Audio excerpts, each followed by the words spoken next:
It's time now for Better Money with Joel Johnson. Today we're talking about retirement, specifically how to decide where to retire. Joel is a certified financial planner and managing partner at Johnson-Brunetti. Thanks so much for being here. Good to be here again, Kara. We talk a lot about when, but this time we're talking about where, because there are some factors that will matter. And of course, immediately people think, oh, where can I go where I don't have to pay taxes? Right, exactly. That's the first thing that comes up to people's minds is, hey, you know, if I move out of Connecticut, if I move out of Massachusetts, New York, the Northeast, I'm going to save a lot of money in taxes. That isn't always the case. California is a much higher tax state than we are here. But there are many, many other factors that come into play that may or may not be important to retirees. Number one, you want to look at cost of living. Cost of living is a big one. So I just mentioned Southern California, higher cost of living than we have here.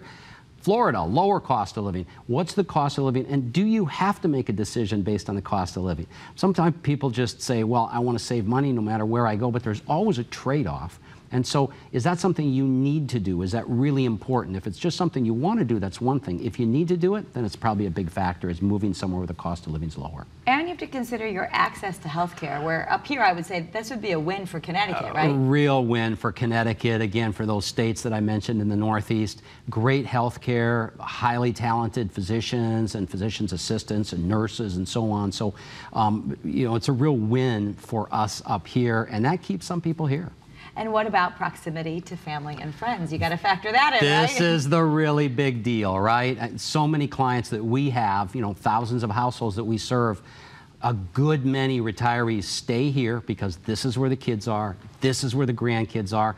They want to be close. Now, the other side of that, if the kids and the grandkids all move to, let's say, Texas or the Carolinas, that's a big pull to move. Even though, you know, a retiree may have lived here for 20, 30, 40 years, they tend to follow the kids and the grandkids. So that's probably the #1 determinant of where somebody lives. Where are the kids? And transportation services. This can be a big deal. The older you get, my parents are in their 80s and they're, you know, struggling to get around a little bit compared to the way they used to. So public transportation, Uber, Lyft, any of those services have an impact on where you're going to retire. Right. Now we have to teach the grandparents how to use the Ubers and the Lyft, but I imagine that's made things a little more accessible sometimes. It's made things accessible, but my parents still need help with that cell phone, you know, that crazy phone that never works.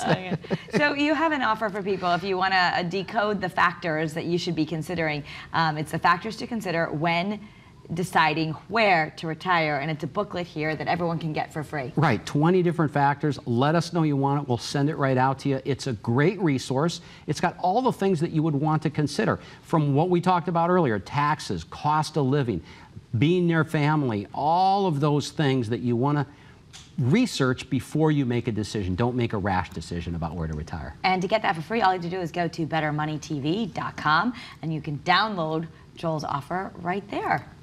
Thank you so much. Great to be here again, Kara. That's Better Money.